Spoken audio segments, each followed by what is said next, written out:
우리는 지난주에는 예수님께서 말씀이었다, 말씀으로 오신 하나님, 그 제목으로 우리가 주님에 대해서 살펴보았습니다.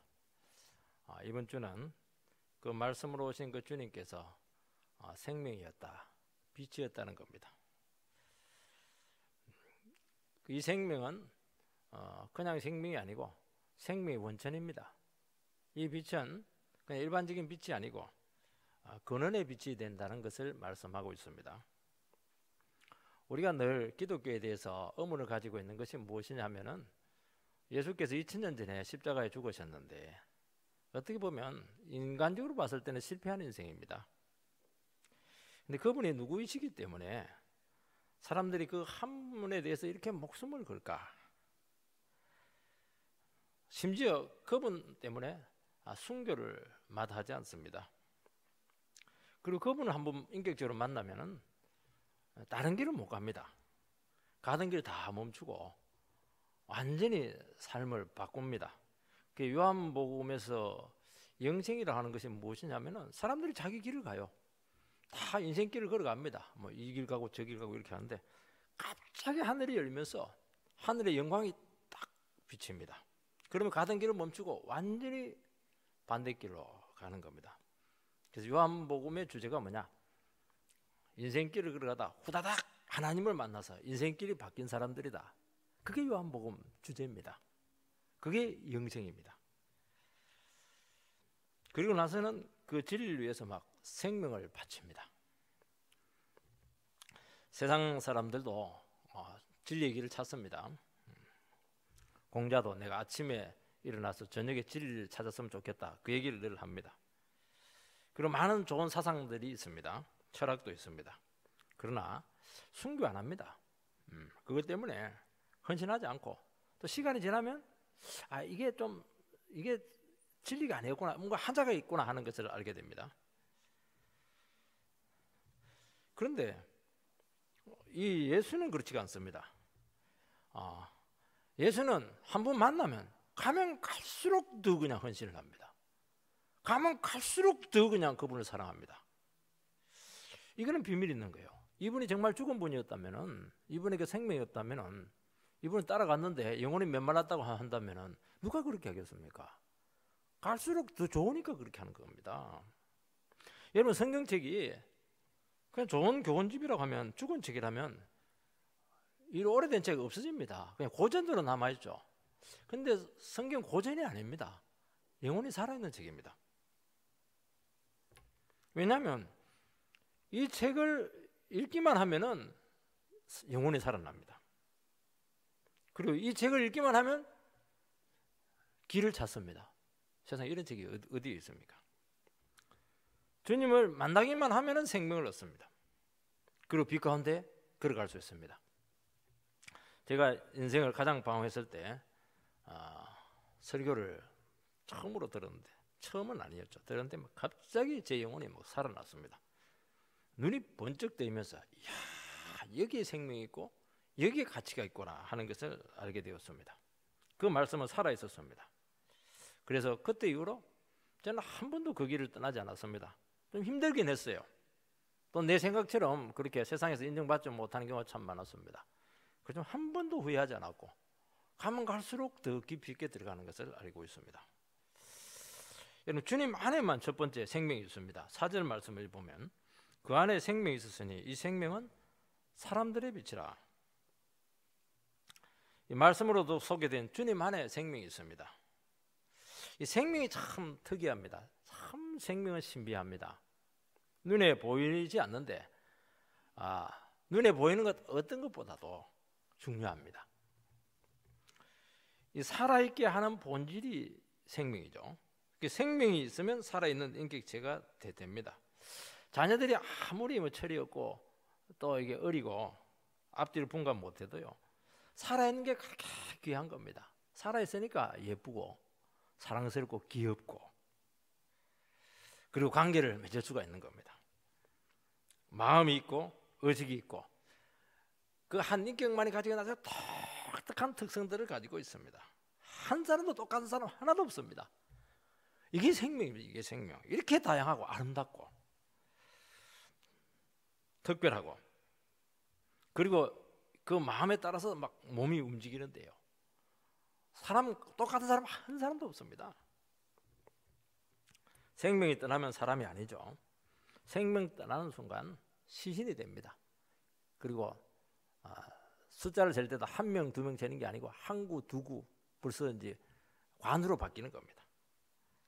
의식은 없고 움직이지 않고 반응이 없고 인격체가 될 수가 없고 죽음과 슬픔과 애통밖에 없습니다. 그 안에 생명이 있다 할 때 이 생명은 하나님의 생명입니다. 하나님의 생명은 근원적인 생명이고 우리는 하나님으로부터 생명을 부여받아서 살아가는, 그러니까 생명을 부여받은 존재가 인간인 것입니다. 그래서 우리가 지금 살아있고 이렇게 하루하루 살아간다는 것 자체가 하나님이 생명이시다 하는 것을 증명하는 겁니다. 그래서 이 생명이라고 하는 것은 인간이 만들어낼 수 없고 이것도 우연히 온 것은 아닙니다. 생물학자들은 유기물들이 어떤 번개에 의해서 이게 갑자기 화학 반응을 일으켜서 생명이 왔다. 그거는 그냥 가설입니다. 생명은 그렇게 오지 않고 지금까지도 생명은 만들어내지 않습니다. 생명은 떼줄 수는 있어요. 장기 떼주듯이 떼줄 수는 있는데 만들지는 못합니다. 인간이 얼마나 신비하고 놀라운지 이 소우주라고 하고 있고 아직도 인간은 다 파악이 되지 않고 있습니다. 왜냐하니까 그 생명이 하나님께로부터 왔기 때문입니다. 하나님을 파악하지 못하듯이 하나님의 생명을 받은 인간을 다 파악해내지 못하는 것입니다. 어떻게 인간이 우연히 진화하고 발전하다가 어떻게 이 고도의 인간이 될 수가 있겠습니까? 우연히 모여가지고 어떻게 이렇게 만물의 영장 같은 그런 모습을 갖출 수가 있겠습니까? 그게 아니죠. 성경은 딱 한마디입니다. 인간은 하나님의 형상대로 만들어졌다는 겁니다. 과학이 아무리 발전해도 생명은 만들어내지 못하는 겁니다. 아무리 컴퓨터가 발전해도 슈퍼컴퓨터 생겨 이렇게 해도 뇌를 따라오지 못합니다. 이렇게 작게 이렇게 다양한 기능을 가진 뇌세포를 만들어내지 못하는 겁니다. 여러분, 정신이 어디서 왔습니까? 어떤 사람들은 정신이 어디 갔다 왔어 이렇게 하는데 그 정신이 어디서 온 겁니까? 이 마음이 어디서 왔습니까? 사랑이 어디서 왔고 양심이 어디서 왔고 이 행복과 아름다움이 그 어디서 왔습니까? 아무도 얘기 못하는 겁니다. 이거 하나님으로부터 온 겁니다. 이거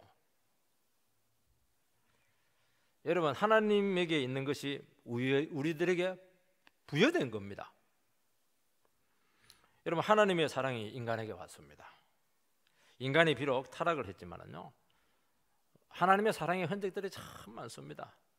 어머니의 자식에 대한 사랑은 눈먼 사랑도 있게 돼요. 독이 들어있기도 하지만은 그래도 하나님의 사랑의 흔적이 많이 남아있는 사랑인 겁니다.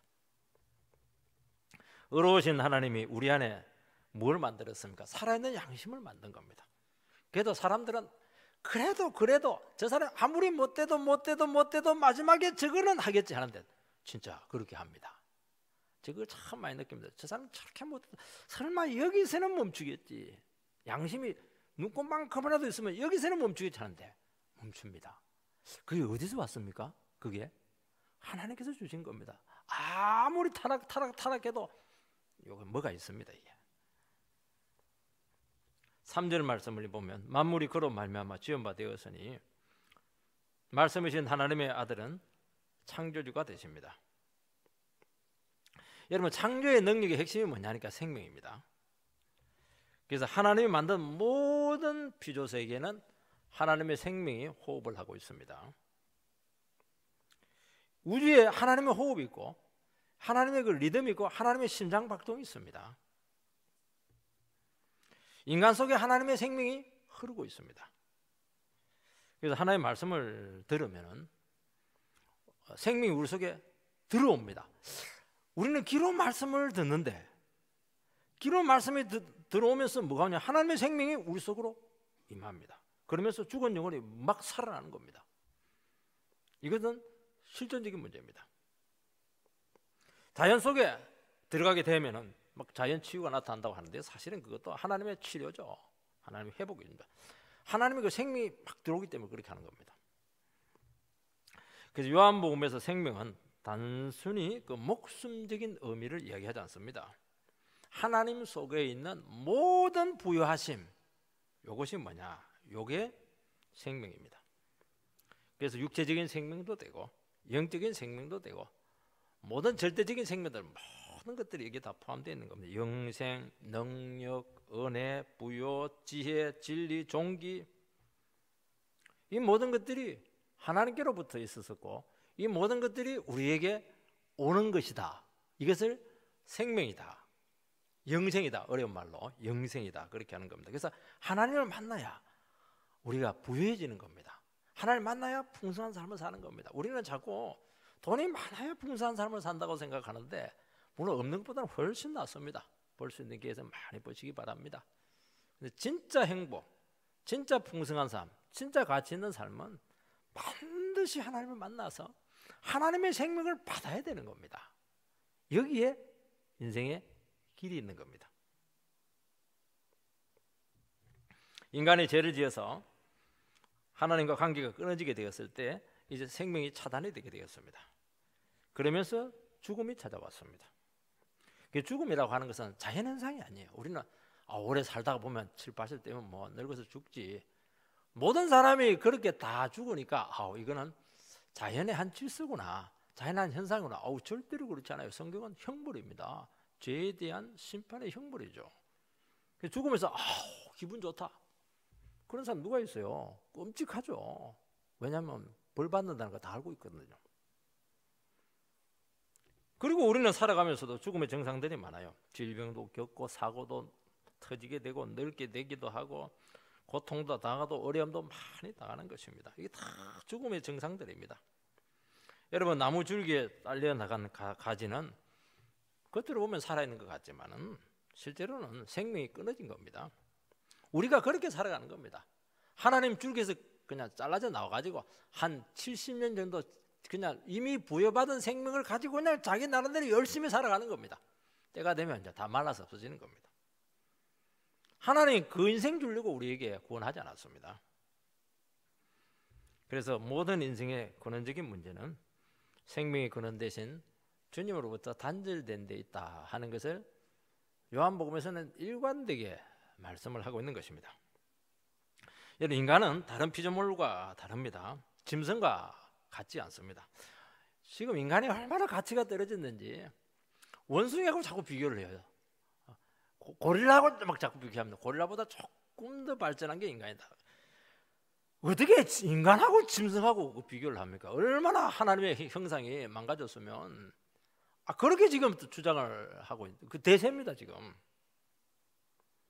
인간은 영혼이 있습니다. 일단 인간은 죽으면 몸은 흙으로 돌아가지만은 영혼은 영혼이 남아 있습니다. 하나님 관계가 끊어지는 바람에 이 영혼에 지금 고장이 났고 영혼이 지금 죽게 되었습니다. 하나님의 생명을 받는 그릇이 뭐냐? 하나님의 생명을 받는 이 그릇이 영혼입니다.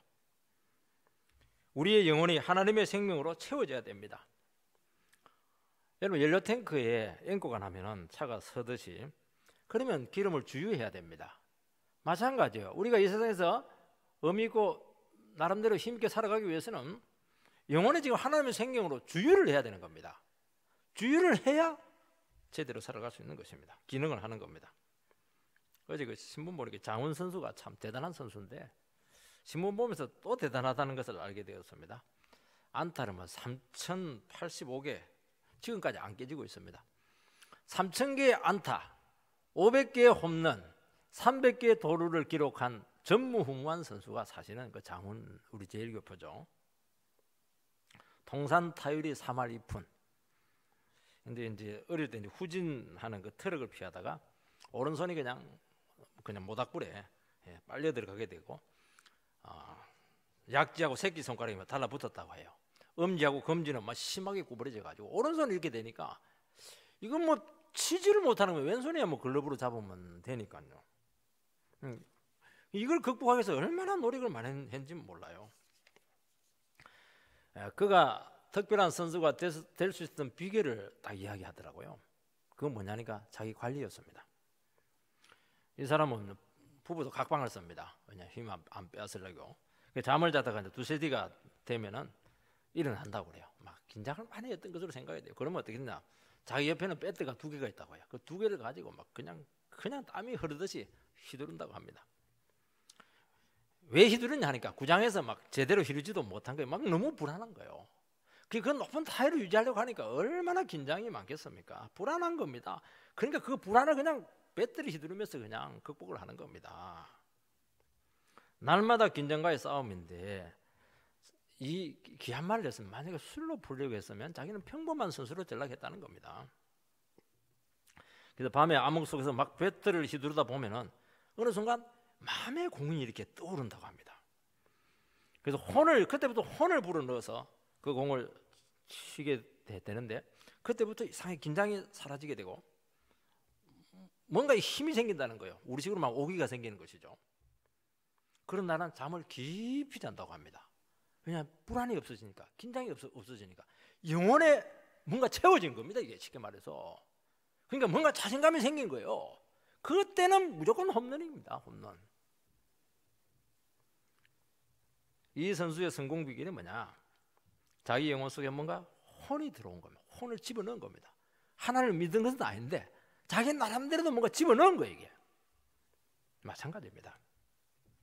여러분, 우리 영혼 속에 뭘 집어넣겠습니까? 텔레비를 막 집어넣겠습니까? 술을 막 퍼넣겠습니까? 폐인됩니다. 폐인.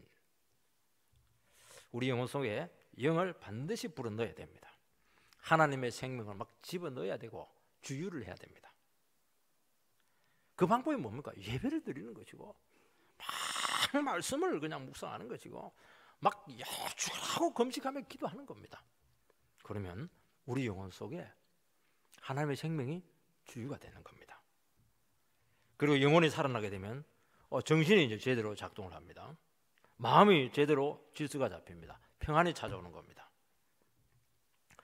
육체가 하나님의 뜻대로 움직이는 겁니다. 여러분, 몸이요 말을 안 들어요. 안 되는데 하면서 다 합니다. 죄 지으면 안 되는데 하면 죄 다 지어버립니다.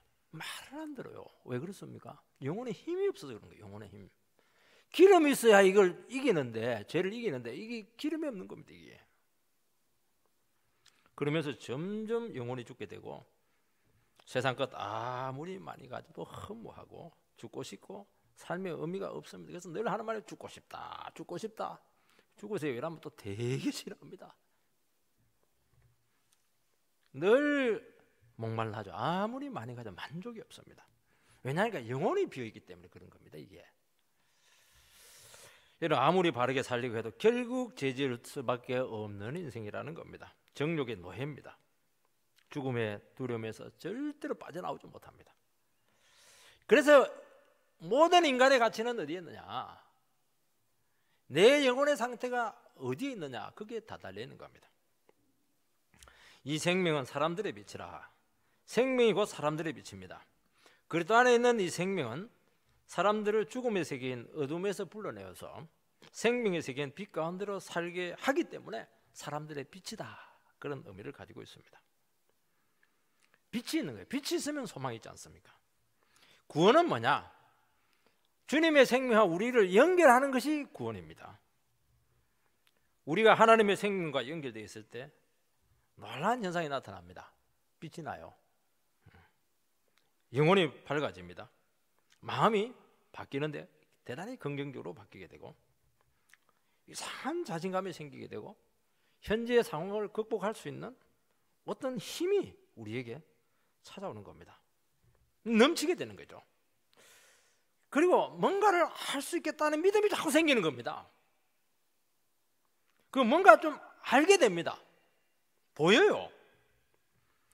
하나님을 알고 죽음을 알고 나를 알고 세상을 알고 지옥의 존재를 알게 되는 겁니다. 자기 앞밖에 못 봤는데 아는 범위가 막 한순간에 막 굉장히 영의 세계를 알게 되는 겁니다. 얘는 육의 세계만 나는 사람하고 영의 세계를 알고 살아가는 사람하고 누가 부유합니까? 누가 인생을 승리하겠습니까? 그건 답이 물어볼 필요가 없고 체급이 다른 겁니다. 그거는. 우리 인생을 아는 겁니다. 딱 보면 알아요. 아, 내 인생 요렇게 살다가는 요 나이 되면 요 꼴 나가지고 요렇게 망하겠구나. 딱 답이 나오는 겁니다. 그러니까 정신이 번쩍 나는 겁니다. 이게 죽음 후에 하나님의 심판 때 뺏어야 된다는 것도 아는 겁니다. 그래서 그때부터 죽음을 준비를 하게 되고 죽음을 두려워하지 않게 되고 죽음은 영원한 세계로 들어가는 입구다 하는 것을 알게 되기 때문에 죽음이 극복이 됐는데 이 세상에 두려울 게 뭐가 있습니까? 그게 생명인 겁니다. 지금까지 죽기 위해서 죽음으로 달려갔는데 이제는 아니에요. 삶으로 가는 거예요. 삶으로. 자꾸 사는 길로 가는 겁니다. 여러분, 우리가 하나님의 생명에서 끊어지게 될 때 죽음은 공포와 같은 두려움으로 우리를 막 그냥 지배합니다. 그래서 죽음을 잊으려고 막 몸부림치는 인생이 우리 인생이에요. 어떻게 죽음을 이깁니까? 그나마 나에게 있는 생명 가지고 막 죽음을 이기려고 하는 겁니다. 일을 할 때도요, 죽을 힘을 다합니다. 그러다 팍 쓰러져 병대로 죽습니다. 그게 인생이에요. 그게 눈에 보이는 세상에서 모든 것을 다 하려고 하고 대단히 세속적이고 자기중심적인 삶을 살아갈 수밖에 없어요. 왜냐하면 자기에게는 생명이 얼마 안 되거든요. 이거 가지고 다 해야 되니까 막 가랭이가 찢어지는 겁니다. 그러다가 그냥 망하는 겁니다. 그리고 나를 자꾸 강화시키고 내 힘으로 자꾸 살아가게 되고 육체의 힘은 한계가 있고 또 치명적인 약점이 뭐냐? 우리 육신은 죄성을 가지고 있습니다. 그래서 죽을 힘을 다 해놓고 성공하고 죄짓고 망하는 게 인생입니다. 욕심과 정욕과 미움과 살인을 결국 하고 끝나는 겁니다. 이게. 여러분, 말씀으로 오신 주님이 우리에게 찾아와서 새로운 하나님의 생명을 우리에게 주입하신다는 겁니다. 그래서 우리가 예배를 드리는 겁니다. 하나님의 말씀을 들으면 영혼이 막 살아납니다. 놀라워요. 이게. 그리고 내 자신의 그 제된 모습이 드러납니다. 내가 뭘 위해서 살고 있는가? 내가 지금 열심히 노력하는 게 어떤 의미를 가지고 있는가? 이런 것들이 점검이 되는 겁니다. 그리고 그 죄를 말씀으로 다스릴 수 있는 능력이 생기는 겁니다. 하나님 말씀 자체가 능력이기 때문에 말씀이 하나님이시거든요.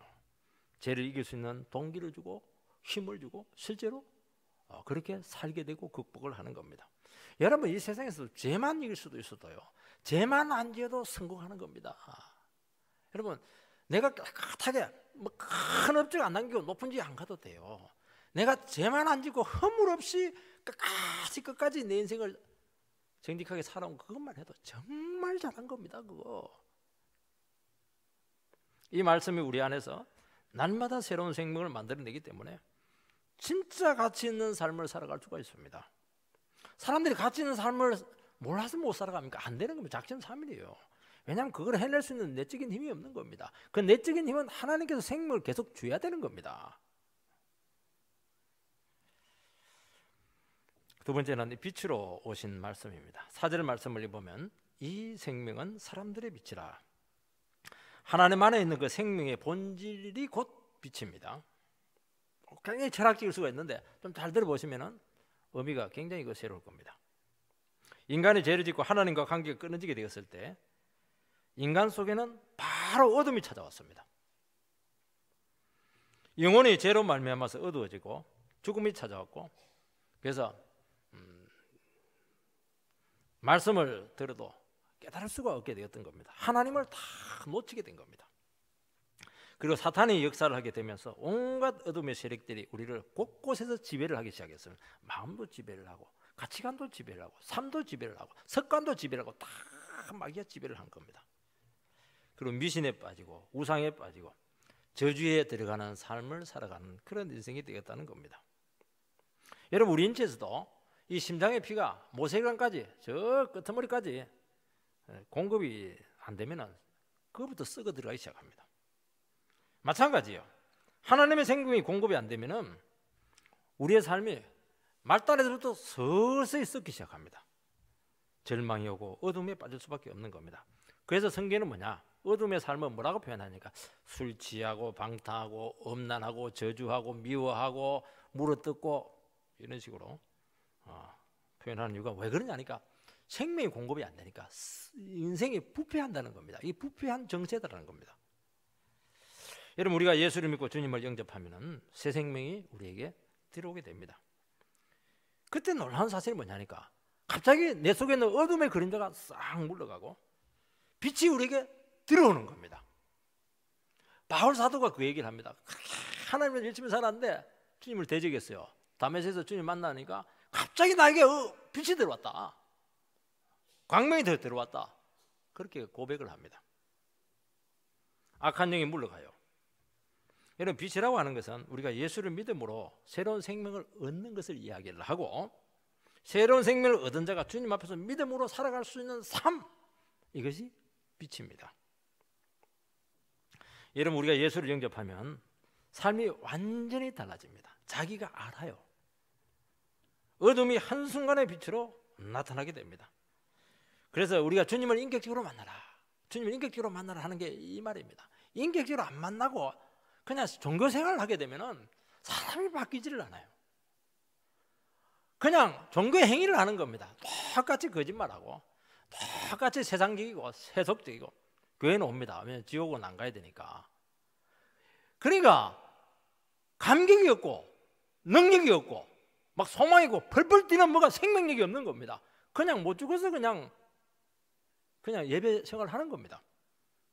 그래서 자꾸 뭐라고 했냐니까, 주님을 인격적으로 만나라, 인격적으로 만나라, 그렇게 하는 겁니다. 그러면요, 사람이 한순간에 바뀝니다. 놀랄 정도입니다. 생각이 바뀌고 좋아하는 것이 바뀌고 삶의 목표가 바뀌고 삶의 자세가 바뀝니다. 어떤 사람은 간이직을 했는데, 인도 사람 간이직을 했어요. 자기는 카레를 너무 싫어하는데 그때부터 카레가 굉장히 땡기더라는 겁니다. 그러니까 이 간만 이식을 해도 이 성향이 달라지는 거예요, 이게. 그러니까 막 좋아하는 게 달라지는 겁니다.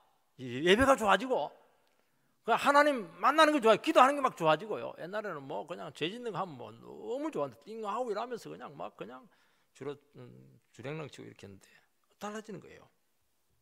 성경을 보는 건 너무 좋고요. 볼 때마다 그냥 행복한 겁니다.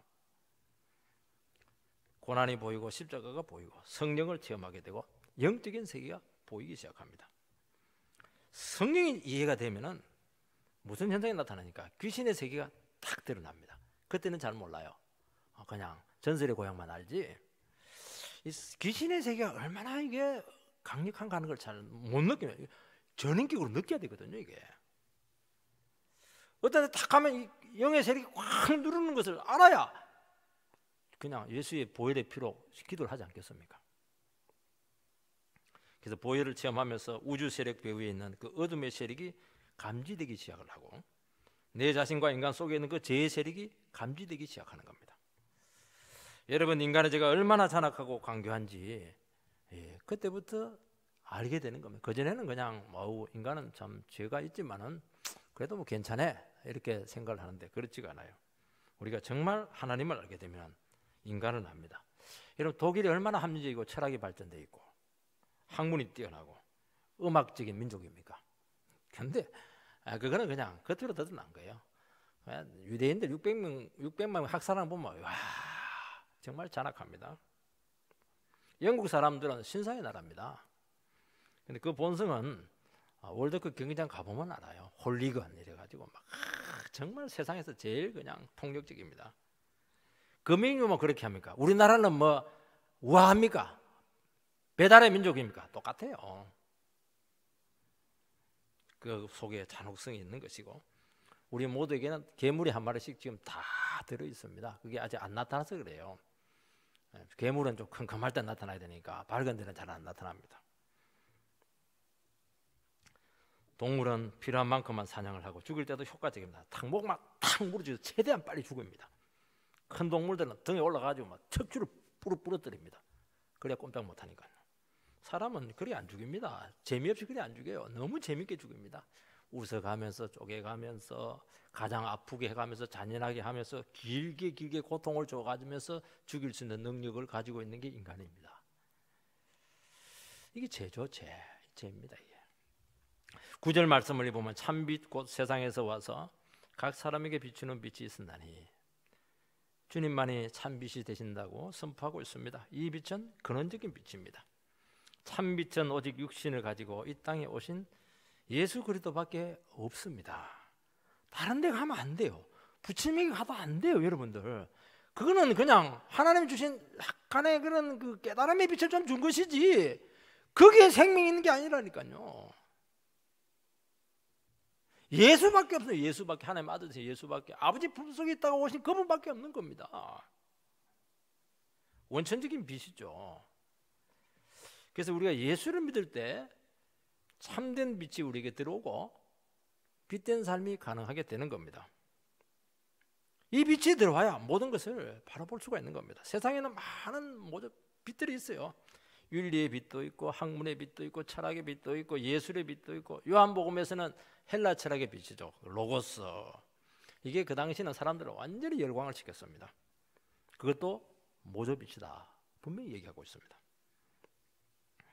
여러분, 모든 빛은 참빛 대신 주님에 의해서 반사된 달빛과 같은 겁니다. 태양이 들어오게 되면 모든 별들, 달들은 빛을 잃어버리고 의미를 잃어버리게 되는 것과 똑같습니다. 여러분, 우리가 주님을 만나고 참빛이 들어오게 되면 세상을 바라볼 수 있고 내 자신을 바라볼 수가 있고 나를 알게 되고 나의 허물을 보고 나의 무지를 알게 되고 그리고 하나님의 빛에 의해서 내 인생이 다시 한 번 더 새롭게 만들어지는 것을 경험하게 될 것입니다. 여러분, 빛이 임하게 될 때 가장 중요한 것은 깨달음입니다. 이해가 깊어지고 현상과 사물에 대한 본질을 그때부터 알게 됩니다. 그래서 늘 얘기하지만 우리 학생들 같은 경우에 성경을 자꾸 읽어야 됩니다. 그러면 논술 걱정할 필요 없어요. 논술이 뭡니까? 논술은 어떤 사물을 보는데 핵심이 뭐냐? 그 핵심을 논리적으로 추적해낼 수 있는 능력이 그게 논술입니다. 배울 필요도 없어요. 배우시기 바랍니다. 그 성경은 뭐냐?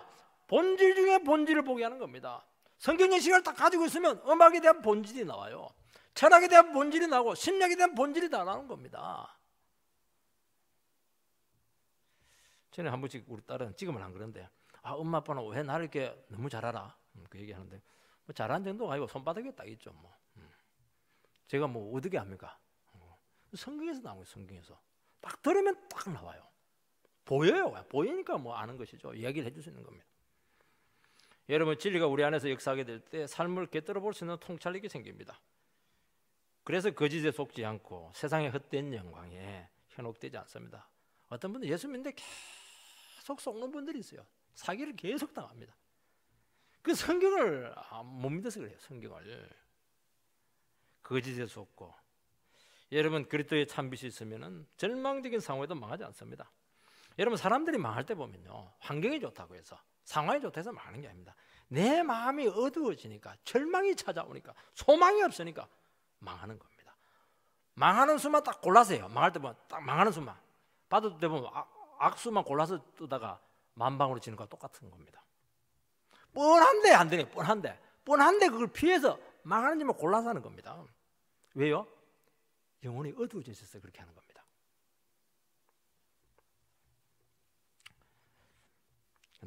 그런데 어느 순간 우리가 진리를 깨닫게 되는 순간 그 절망적인데도 불구하고 막 이상한 소망이 생기게 되고 이해할 수 없는 삶의 실타래가 풀리는 것을 느끼게 됩니다. 그 영혼이 가벼워져요. 길이 안 보이는데 이상하게 영혼이 밝아지고 아무 해결이 안 되는데 뭔가 믿음이 생기는 겁니다. 해결될 것 같아. 진짜 해결돼요.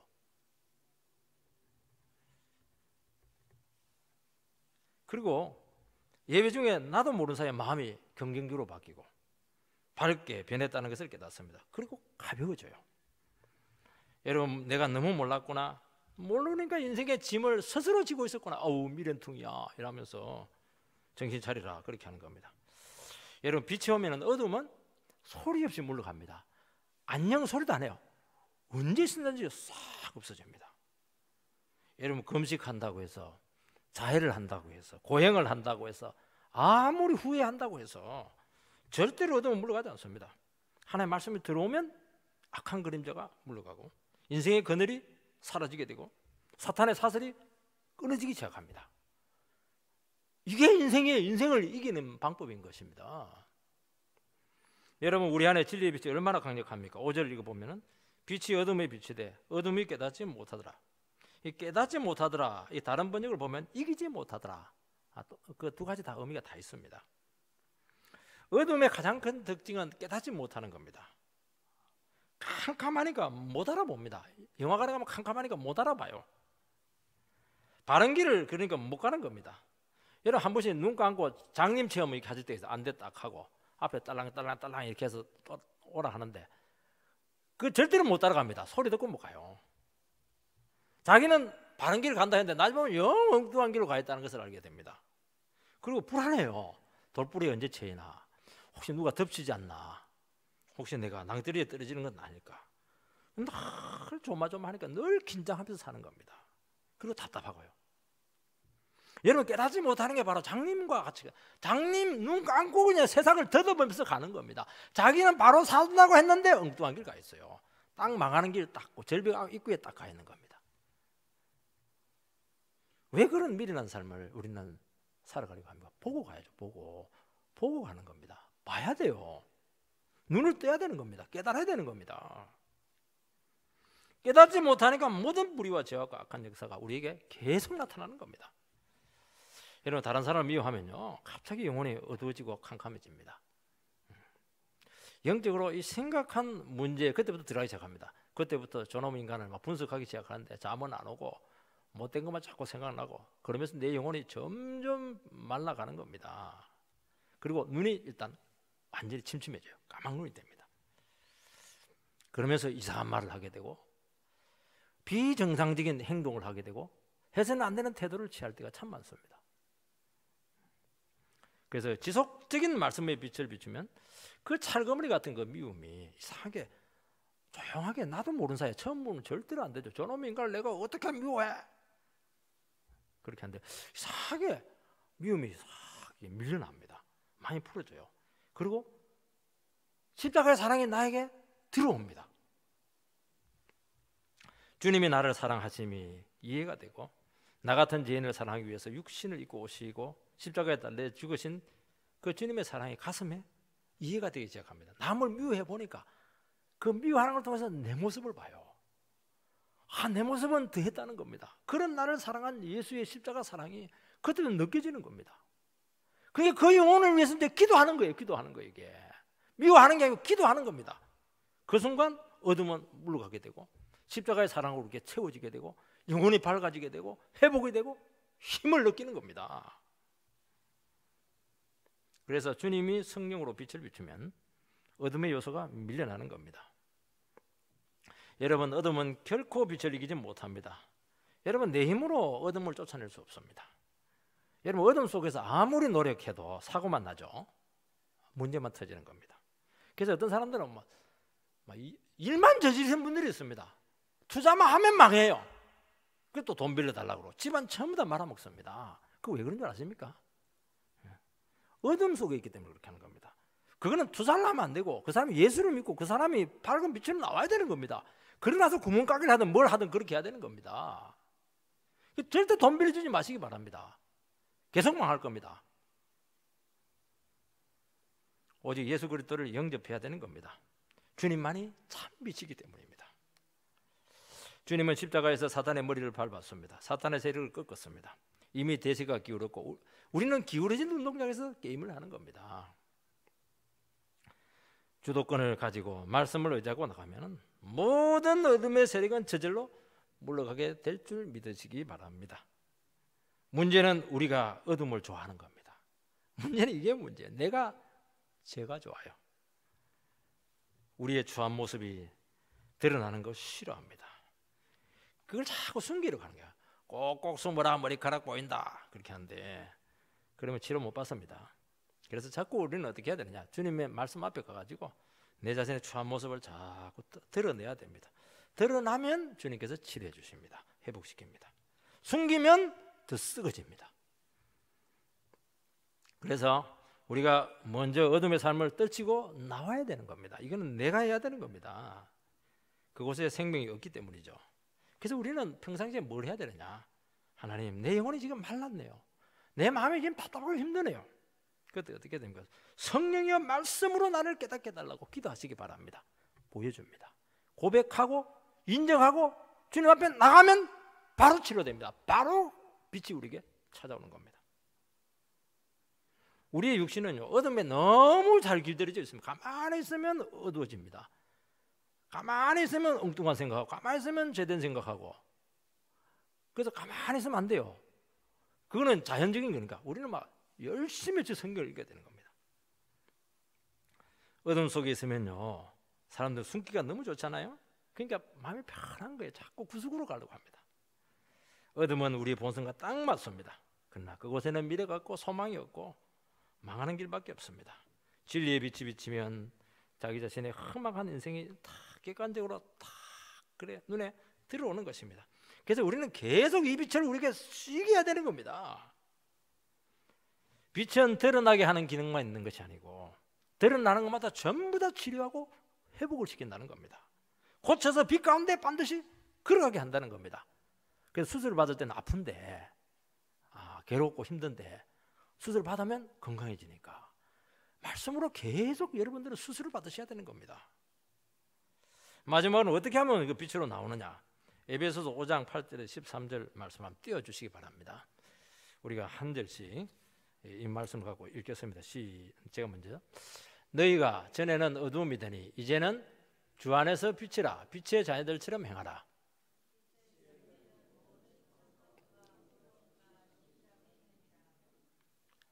주를 기쁘시게 할 것이 무엇인가 시험하여 보라.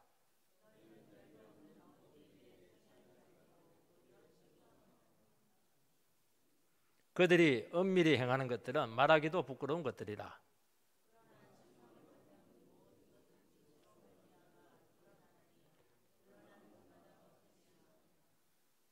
네, 거기까지가 에베소서 5장 8절 13절 말씀이 우리 빛된 삶이 어디야 되는가 하는 걸 아주 잘 표현한, 성경에서 제일 잘 표현한 구절입니다. 우리가 예수를 영접하면 빛의 자녀들이 되는 겁니다. 예수를 믿는 순간 우리 안에 우리 자신이 주 안에서 빛이다 그렇게 말합니다. 우리 안에 진리의 빛이 있고 원천의 빛이 있습니다. 그러면 빛의 자녀들처럼 행동하라는 겁니다. 우리 안에 진리의 빛이 비치면 깨달음이 있습니다. 옳고 그름을 분별합니다. 신앙 양심이 살아납니다. 그러면 그대로 하라는 겁니다. 그러면 그대로 된다는 겁니다. 주님이 능력 주시고 어둠을 이길 수 있게 하신다는 겁니다. 이는 빛이 안에 있는 영혼은 모든 것을 착하게 하고 의롭게 하고 진실합니다. 열매요. 착함, 의로움, 진실. 이게 빛된 자녀들의 삶의 열매로 나타나야 됩니다. 거짓말하고 정직하지 못하고 이걸 하면 이게 빛된 자녀가 아니에요. 이거는 오늘 세상은 반대지 않습니까? 착하면 당합니다. 의롭게 하면 책임을 다 뒤집어 써야 됩니다. 진실하면 무조건 손해입니다.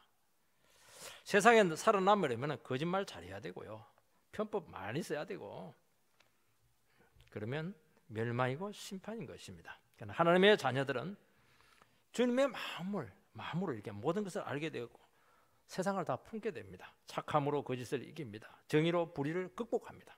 진실로 온갖 비뚤어지고 어그러지는 모든 상황 세태들을 전부 다 바로잡아 놓습니다. 막 못 때리고 벤치로 막 돌리고 이렇게 딱 바로잡아 놓습니다. 이 싸움은 굉장히 치열합니다. 인간의 힘으로 안 되는 겁니다. 하나님이 함께 해주겠다는 겁니다. 주를 기쁘시게 할 것이 무엇인가 시험해 보라고 말씀하고 있습니다. 우리 안에 빛이 있으면 자꾸 우리 마음속에 선한 욕구가 생기는데, 그전에는 나를 기쁘시게 하는 삶을 살고 싶었는데 우리 안에 빛이 있으면 주님을 자꾸 기쁘시게 살고 싶어 마음에 열정이 생기는 겁니다. 우리는 그전에는 어떻게 하면 내가 편할까? 어떻게 하면 내가 잘 먹고 잘 살까? 어떻게 하면 내가 행복할까? 남은 뭐 죽든 말든 상관이 없어요. 나만 좋으면 끝나는 겁니다. 그 삶에는 생명이 없습니다. 그렇게 해보시기 바랍니다. 점점 영혼을 죽어갈 겁니다. 어느 순간 생각이 바뀌어요. 주님이 지금 이 시점에 어려운 시점인데 주님이 기뻐하는 것이 무엇일까? 이 생각이 딱 드는 겁니다. 그러면서 나를 기쁘게 하기보다는 이 시점에서 형제를 행복하게 해주자, 우리 부인을 즐겁게 해주자, 이 생각이 딱 드는 겁니다. 그러면 실험을 해보세요. 그럼 행복합니까? 행복하지 않습니까? 부인 좋아 죽습니다. 부인 좋아 죽는데 남편 안 좋아 죽으면 남편 더 좋아 죽죠. 그런데 막 부인 망가뜨려 놓고 내 혼자 막 절기고 이러면 내가 즐겁습니까? 조금 즐거운 것 같아요. 부인은 죽습니다. 집에 오면 자기도 죽습니다. 실험을 해보세요. 실험을. 왜냐하면 이건 우리 본성하고 다르기 때문에 이 어색한 거예요. 이거는 우리는 욕하는 게 좋지. 형제한테 사랑한다 이거 뭐 어우 처음에는요 닭살 돋습니다. 근데 한번 해보세요. 형제 참 형제를 보니까 힘이 나. 그러면요 그 형제 힘 나죠. 나는 힘이 덜하는 거예요. 한번 시험을 해보라는 거예요. 시험을. 예수 믿고 한번 내 속에 있는 선한 충동이 일어날 때 선한 마음의 동기가 생길 때 한번 해보라는 거예요. 실험을 해보라는 거예요. 이게. 그러면 재미가 너무 나요. 뭐 찬양하고 있는 게 이게 옛날에는 뭐 흘러간 노래 굉장히 좋아했는데요. 찬양하고 있는데 뭐 처음에는 힘들었는데 아니에요. 막 은혜가 넘치는데요. 막 영혼이 막 치료가 되는 겁니다. 이게. 열매 없는 어둠의 일에 참여하지 말고 책망하라 말씀합니다. 죄짓고 방종하는 일 하지 말라는 겁니다. 우리는 죄짓고 방종하는 거 너무 좋아하고 익숙하지 않습니까? 그 책망하라는 거예요. 빛이 있으면 책망이 됩니다. 왜냐하면 보이니까. 못된 게 다 보이거든요. 다 드러납니다. 사악한 게 다 드러나는 겁니다. 그리고 마음속에 이렇게 해서는 안 되는구나 하는 열정이 생깁니다. 그러면서 막 자기를 책망하고 이웃을 막 책망하는 겁니다. 여러분 은밀히 행하는 것은 말하기도 부끄러운 것들이라. 죄는 은밀성을 가지고 있습니다. 다 더럽고 추하기 때문입니다. 그것을 지적하고 책망하면 죄의 실체가 딱 드러납니다. 가만히 있으면 그대로 묻힙니다. 드러나는 것마다 빛이 나고 분명히 말씀했습니다. 드러나면 힘을 쫙 잃습니다. 숨겨지면 힘이 더 강화됩니다. 여러분 죄는 숨을 있고 은밀성을 가질 때 힘이 나는 것이고 어둠 속에 있을 때 마귀가 막 역사를 하는 겁니다. 그러나 진리로 딱 노출이 되면은 어둠은 맥을 추지를 못해요. 여러분 우리의 죄를 고백하고 노출시키시기 바랍니다. 우리의 힘으로 안 되면 주님께서는 억지로 우리를 노출시킵니다. 우리가 이렇게 문제가 많고 이렇게 추하고 무지하구나 하는 것을 깨닫게 되는데 그게 이제 빛으로 드러나요. 드러나기만 하면 치료가 돼요. 드러나기만 하면 극복이 되는 겁니다. 입을 다물면 안 돼요. 주님 앞에 나서 입을 꼭 다무신 분들이 있습니다. 입에 꽁내가 날 정도로 막 이거 자꾸를 잠갔는지 말을 안 하는 겁니다. 말을 자꾸 하세요. 그게 내가 치료되는 겁니다. 잠자는 자여 깨어서 죽은 자들 가운데 일어나라. 그리스도께서 너에게 비추시리라. 일어나시기 바랍니다. 잠자지 마시기 바랍니다. 가만히 있으면 안 된다는 겁니다. 말씀 듣고 하나님의 자녀가 되었다면 침체해서 연민에 빠지지 말고 벌떡 일어나라. 너희들이 산자인데 송장되어 있는 죽은 자들 사이에서 왜 거기서 헤매고 있느냐? 그 말이 되느냐는 겁니다. 여러분 주님은 우리에게 계속 그렇게 살지 못하도록 빛을 비추시는 것에 대해서 감사하시기 바랍니다. 자녀들이 막 어둠 속에 빠져있을 때 밤새도록 어둠 속에 빠져있을 때 그리 하지 마라.